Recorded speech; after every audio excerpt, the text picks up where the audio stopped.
तो भाई एक स्टूडेंट अगर पाकिस्तान से जर्मनी पढ़ने के लिए आना चाह रहा है तो उसका टोटल ख़र्चा कितना होगा। इस वीडियो में छोटे से छोटे खर्चे के बारे में भी बात की जाएगी, तो आपको एक टोटल एक आइडिया हो जाएगा कि जर्मनी पहुंचने तक आपका कितना ख़र्चा हो सकता है। ये बातें आपको कोई कंसल्टेंट नहीं बताएगा। पहली बात है, जर्मनी के बारे में कोई कंसल्टेंट बात करता ही नहीं है। आप किसी भी कंसल्टेंट के पास चले जाओ तो वो आपको बताएगा यूएसए, यूके, कनाडा, ऑस्ट्रेलिया के बारे में। जर्मनी के बारे में कोई नहीं बताता। ये भी आपको बताऊंगा इस वीडियो में कि क्यों कोई बात नहीं करता जर्मनी के बारे में। तो ये वीडियो ज़रूर देखिएगा। सर्दी काफ़ी है। 4 बजे ही तकरीबन यहाँ पर रात हो जाती है। जैसे अभी 4 बजे का टाइम है और आप देख सकते हो कि तकरीबन रात हो चुकी है। तो हम बना रहे हैं चाय किचन में। चाय लेकर के फिर बाहर चलते हैं कहीं पे बैठने। आमिर भाई आए हुए हैं, विज़िट कर रहे हैं कोबलेंस से, तो उनके साथ मिल कर के वीडियो बनाते हैं। तो आपको एक आइडिया हो जाएगा इस वीडियो के एंड तक कि जर्मनी आने तक आपका टोटल कितना ख़र्चा होने वाला है।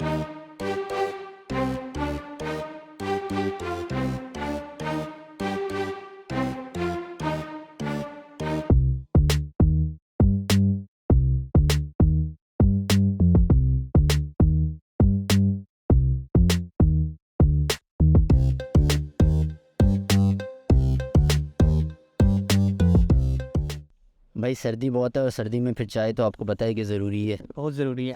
अब बात हो रही है इम्पॉर्टेंट। सबसे पहले अच्छा आमिर भाई, सबसे पहले हम डिस्कस करते हैं ये कि जो कंसल्टेंट्स होते हैं पाकिस्तान में वो आपको बताएंगे यूके के बारे में, यूएसए के बारे में, ऑस्ट्रेलिया के बारे में।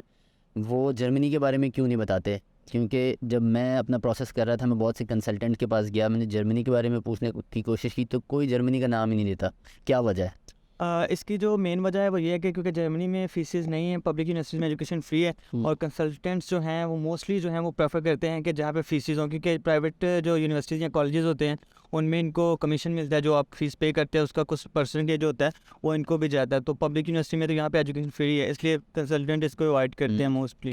क्योंकि यहाँ पे एजुकेशन बिल्कुल फ्री है तो कंसल्टेंट्स को यहाँ पे फ़ायदा नहीं मिलता ना कुछ भी। तो वो यही प्रेफर करते हैं कि ऐसे कंट्री में आपको भेजा जाए जहाँ पे उनको मेरे ख्याल से ज़्यादा फ़ायदा मिले। मुझे तो यही बात समझ में आती है। खैर, सेकेंडली इस बात को छोड़ कर के मेन टॉपिक पे आते हैं कि आपका पाकिस्तान से स्टार्ट करें जब भी अपना प्रोसेस, तो जर्मनी पहुँचने तक आपका क्या क्या ख़र्चा आ सकता है। तो सबसे पहला एक्सपेंस तो मैं बताता हूँ कि सबसे पहले आपको अपने ना डॉक्यूमेंट सारे इकट्ठे करने हैं। ऑब्वियसली उसमें फिर आप HEC से अपनी वेरिफिकेशन करवाओगे, डिग्री और जो ट्रांसक्रिप्ट वगैरह है वो आपने अटेस्टेशन करवाई सबसे पहले, तो इसकी कॉस्ट है। ये देख लीजिएगा कि इस वक्त क्या कॉस्ट है। मेरे ख्याल से एक डॉक्यूमेंट का वो 1000 रुपये लेते हैं पाकिस्तानी। तो आपको डिग्री और ट्रांसक्रिप्ट जो है वो अटेस्ट करवानी है, तकरीबन 2000-3000 का ये खर्चा है करंट, आप देख लीजिएगा। तो आपको बिल्कुल छोटी से छोटी चीज़ भी बता रहे हैं ना कि आपके एक माइंड में रहे। तो पहला खर्चा तो ये हो गया। दूसरा खर्चा जो है वो मेरे ख्याल से आइल्स का आता है कि आप यहाँ पे जर्मनी में आ रहे हैं, अगर आप आइल्स तो आपको हर हाल में करना पड़ेगा। इवन आप नहीं करते तो एम्बेसी आपसे डिमांड कर सकती है, तो फिर आपके पास टाइम शॉर्ट होता है। तो वो अप्रॉक्सीमेटली मेरे ख्याल से कोई 40,000 समथिंग जो है वो जा रहा है, क्योंकि वो दूसरा खर्चा आपका हो गया आइल्स का, ठीक है। अब तीसरा खर्चा आपका जो हुआ वो आपने यूनिवर्सिटी में जो अप्लाई करना है यूनी असिस्ट के ज़रिए। अब कुछ यूनिवर्सिटीज़ होती हैं वो डायरेक्ट उनके पोर्टल पे जाके आपको अप्लाई करना होता है, उनकी कोई फ़ीस नहीं होती, तो वहाँ पे आपकी फ़ीस बच गई। लेकिन कुछ यूनिवर्सिटीज़ होती हैं वो कहती हैं कि यूनी असिस्ट के ज़रिए अप्लाई करें। तो यूनी असिस्ट में आप पहली यूनिवर्सिटी में अप्लाई करते हो तो आपको तकरीबन 70 यूरो के करीब फ़ीस, 70 या 75 यूरोज़ के करीब पड़ती है फ़ीस। पर उसके बाद हर दूसरी यूनिवर्सिटी में अप्लाई करते हुए वो आपकी 30 या 35 यूरोज़ हो जाती है करंट, आप देख लीजिएगा। तो ये कॉस्ट पड़ गई। अगर लेट सपोज़ आपकी 70 यूरोज़ है या 75 यूरोज़ है, ये तकरीबन डिपेंड करता है एक्सचेंज रेट पे, ये 17-18 हज़ार रुपये पाकिस्तानी बन जाता है। ऑलमोस्ट इतना बन जाता है पहली यूनिवर्सिटी में। और अगर बाद में हर यूनिवर्सिटी में अप्लाई करोगे 30 यूरो, तो तकरीबन ये आपका बन जाता है 7-8 हज़ार रुपये। तो अब डिपेंड करता है कितनी यूनिवर्सिटीज़ में आप अप्लाई करते हो ना। तो एक एवरेज ले लो आप, 6 से 7 यूनिवर्सिटीज़ में तो आप अप्लाई करेंगी। तो आप ये कॉस्ट अपनी तीसरी कॉस्ट ये आपके पास आ जाती है। चौथी कॉस्ट मेरे ख्याल से ज़्यादा हाँ, मेरे ख्याल से ज़्यादा बेटर ये है कि आप जो कॉस्ट है उसको यूरोज़ में लेके चलें, क्योंकि आप वो एक स्टीरियोटाइप बन जाएगा आपके संग 30-40 हज़ार आता है यूरो, ऊपर नीचे होगा तो वो मसला होगा। हम यूरोज़ में ही आपको बताएंगे, आप उसको कन्वर्ट फिर पाकिस्तानी करेंसीज में खुद ही कर लीजिएगा। हाँ, तो उसके बाद जब अप्लाई कर रहे होते हैं आप यूनिवर्सिटी के थ्रू अप्लाई कर रहे हैं, तो मोस्टली यूनिवर्सिटीज़ जो होते हैं वो हार्ड कापीज़ आपसे रिक्वायर करती हैं, वो आपको एक दफ़ा सेंड करनी पड़ती है यूनिवर्सिटी को। उसके बाद वो खुद ही फर्दर आगे दूसरी यूनिवर्सिटीज़, जितनी भी यूनिवर्सिटीज़ हैं, उनकी कापीज़ आपको भेज देते हैं। उसमें नोटराइज़ करवाने पड़ते हैं डॉक्यूमेंट्स, तो नोटराइज़ मेरे ख्याल से आपका तकरीबन जो सारे डॉक्यूमेंट्स हैं वो 1200 से 1500 के दरमियान या मैक्सिमम 2000 तक आपके नोटराइज़ हो जाती हैं कापीज़। तो वो आपने कचहरी से करवानी होती है, नोटराइज़ करवा के अपने डॉक्यूमेंट सेंड करने हैं, वो DHL से करवाएंगे या लेपर्ड से। तो लेपर्ड में एक स्टूडेंट पैकेज होता है, वो मेरे ख्याल से 2200 लेते हैं, और बाकी अगर DHL वगैरह के जाएंगे तो वो 35,000 के दरमियान में है। तो ये चौथा खर्चा जो आपका हो गया बेसिकली डॉक्यूमेंट सेंड करने का हो गया। यूनी असिस्ट के ज़रिए आप बेशक 10 यूनिवर्सिटी में अप्लाई करो, 20 यूनिवर्सिटीज़ में अप्लाई करो, आपने डॉक्यूमेंट्स एक दफ़ा बाय पोस्ट सेंड करने हैं, ठीक है। हर यूनिवर्सिटी के लिए बार बार नहीं सेंड करने। लेकिन अगर आप यूनिवर्सिटीज़ के पोर्टल पे अप्लाई करते हो अलग अलग, तो अगर उसमें कोई यूनिवर्सिटी आपसे डॉक्यूमेंट मांगती है तो फिर हर यूनिवर्सिटी को आपने अलग अलग बाय पोस्ट डॉक्यूमेंट भेजने हैं, ठीक है। तो ये आपके डॉक्यूमेंट भेजने का खर्चा हो गया। इसके अंदर आपकी नोटराइजेशन का भी खर्चा हो गया। नोटराइजेशन पे मैंने वीडियो बनाई हुई है, नोटराइजेशन क्या होती है, क्यों करवानी पड़ती है, वो आप मेरी पुरानी वीडियो देख लीजिएगा। करंटली इतना कि नोटराइजेशन की कॉस्ट जो जैसे आपको बताया 1000-1500 रुपये हो जाएगी, और जो भेजने का ख़र्चा है वो जो भी 2-3 हज़ार वो आप करंट पता कर लीजिएगा, ये आपका ख़र्चा हो गया भेजने का। ये चौथी हो गई। अब पांचवी जो आपका होता है यही सबसे बड़ा बेसिकली ख़र्चा है, इसको कहते हैं ब्लॉक अकाउंट खुलवाना और उसमें ब्लॉक अमाउंट की रकम जमा करवाना। तकरीबन करंटली ये जो है 11,500 यूरो के करीब है पैसे, जो कि आपको यहाँ पर जर्मनी में एक बैंक अकाउंट खुलवाना होता है और उसमें पैसे रखवाने होते हैं। इसकी वजह क्या होती है वो आमिर भाई आपको बता देते हैं। यार इसकी वजह ये होती है कि वो आप जो इसके नाम से ही है ब्लॉक अमाउंट, तो आपके पैसे ब्लॉक हो जाएंगे और ये मंथली बेसिस पे 12 मंथ्स में आपके पैसे आपको रिटर्न कर देते हैं, ताकि हर महीने आपको पैसे मिलते रहें और आप अपनी जो स्टडीज़ है उससे स्किप ना कर जाएं, या आप स्टडीज़ छोड़ के काम की तरफ आपका ना, आप इलीगल स्टेटस में ना चले जाएं पैसों की वजह से। तो एक तरह की गारंटी होती है कि यार आप पढ़ेंगे और आपके पास पैसे इनफ फंड्स हैं। तो एक्चुअली जर्मन गवर्नमेंट को एक श्योरिटी चाहिए होती है कि आपके पास इनफ फंड्स हैं कि आप यहाँ पर आके पढ़ सको। ये पैसे आपको वापस मिल जाते हैं, सबसे बड़ा खर्चा यही है, और ये पैसे आपको वापस मिल जाते हैं 11,500 यूरोज़। जब आप यहाँ पर आ जाओगे तो आपको हर महीने 900 समथिंग यूरो, 934 यूरो हर महीने आपको वापस मिलते रहेंगे, और 1 साल के अंदर आपके ये पैसे वापस आपको मिल जाएंगे। लेकिन एक दफ़ा आपको ब्लॉक क्योंकि करवाने पड़ते हैं, तो फिर ये खर्चा है आपका बड़ा। 11,500 यूरो पाकिस्तानी आज के हिसाब में तकरीबन 26-27 लाख। अगर आप बैंक के थ्रू करवाएंगे तो 27 लाख बन जाएंगे, और अगर आप एक्सचेंज के थ्रू जाते हैं तो क्योंकि ओपन मार्केट में रेट ज़्यादा, तो ऑलमोस्ट 29 समथिंग बनेगा। हाँ, तो ये आपका बन गया, ठीक है। ये खर्चा हो गया 5 पे बड़ा। नंबर 6 पे आता है फिर आपका वीज़ा कॉस्ट। हाँ, वीज़ा। तो वीज़ा के लिए ये कि आपके जो डॉक्यूमेंट्स आपके पास ऑलरेडी होते हैं वो प्रिपेयर्ड होते हैं, तो आपने कुछ एक्स्ट्रा डॉक्यूमेंट्स तो करने नहीं होते, तो डॉक्यूमेंट्स की कोई ऐसी फ़ीस आएगी नहीं। वो छोटी मोटी फ़ीसेस आएंगी, जैसे आपका एफिडेविट वगैरह है, तो वो चंद हज़ार में हो जाएगा, 1-2 हज़ार का काम है। उसके बाद आपने जब एम्बेसी जाना होता है तो एम्बेसी उसी दिन आपसे जो है वो फ़ीस लेती है। वो वीज़ा फ़ीस जो है वो यूरो पे डिपेंड करती है। जब यूरो कम था तो वो 15,000 थी, अब मेरे ख्याल से इट्स समथिंग बिटवीन 22 और 25। तो 70 यूरो के करीब आपकी वो वीज़ा की फ़ीस है। वो 70 यूरो आपने एम्बेसी वालों को अपनी स्टूडेंट वीज़ा की फ़ीस देनी है, दैट्स इट। ये आपका वीज़ा फ़ीस हो गई। अब इसके बाद जो आपका ख़र्चा आता है वो आता है आपकी फ़्लाइट का। अब आपका जर्मनी का स्टूडेंट वीज़ा लग चुका है, अब आपने सिंपल फ़्लाइट करवानी है पाकिस्तान से जर्मनी के उस शहर की जहाँ पे आपका एडमिशन हुआ है।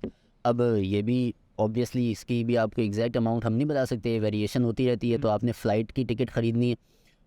मैंने जब ख़रीदी थी तब तो मुझे सिर्फ और सिर्फ 35,000 की मिल गई थी कराची से फ्रैंकफर्ट। अब मुझे पता नहीं 60-70 हज़ार जितने की मिलेगी, ये एक कॉस्ट आ गई। हाँ, अभी ऑलमोस्ट इतनी है। कराची की कम होती है, कराची से मेरे ख्याल से कोई 20-30 हज़ार का फ़र्क होता है लाहौर का। लाहौर इस्लामाबाद से फ्लाइट महंगी होती है। बेसिकली ये आपकी टोटल ख़र्चे हैं मेन। अब इसके बाद एडिशनल जो कि लोगों के माइंड में नहीं होता, लेकिन हाँ थोड़े बहुत ख़र्चे ये भी होते हैं। कुछ शॉपिंग वगैरह आपको करनी है, ऑब्वियसली ये आप पे डिपेंड करता है आप कितनी शॉपिंग करते हो यहाँ पे आने के लिए, और पहले महीने का जो खर्चा होता है और रेंट जो होता है। अच्छा, ये एक इशू है, कुछ लोग एक्सपेक्ट नहीं कर रहे होते, वो इतना ही अपना वो लेके चल रहे होते हैं माइंड में बजट, लेकिन ये एक सडन कास्ट होती है जो आपको पड़ जाती है और आप परेशान हो जाते हो। क्योंकि आप जब आपने यहाँ पे आना तो आपका ब्लॉक अमाउंट आते ही आपको ओपन नहीं हो जाएगी, आप यहाँ पे करंट अकाउंट खुलाओगे फिर आपके पैसे आएंगे, तो उससे पहले आपको कुछ खर्चे करने होते हैं। जैसे आपने इनिशियल यहाँ पे ग्रॉसरी करनी होती है, ब्लैंकेट्स वगैरह, ये सारा सामान अपने रूम के लिए लेना होता है, अगर फर्निश्ड नहीं है तो और भी चीज़ें लेनी पड़ती हैं।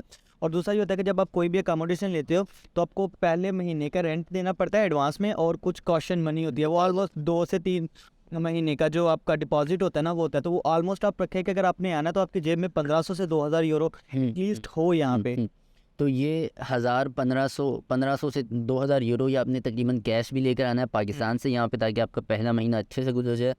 दूसरे महीने में ऑब्वियसली कुछ पेपर वर्क होता है जो कि आपने शुरू में कर लिया होगा, तो दूसरे महीने से आपको ब्लॉक अकाउंट की रकम आपको वापस मिलना शुरू हो जाएगी और आपका सर्किल चलना शुरू हो जाएगा। तकरीबन 2000 यूरो आप अपने पास रखें। डिपेंड करते हैं आपके सिटी पे भी, और सिटी पे डिपेंड करता है, आपकी रेंट पे डिपेंड करता है, आपके डिपॉजिट पे डिपेंड करता है कि आपने कितने जो रूम मिला है, कितना रेंट है, कितना डिपॉजिट है।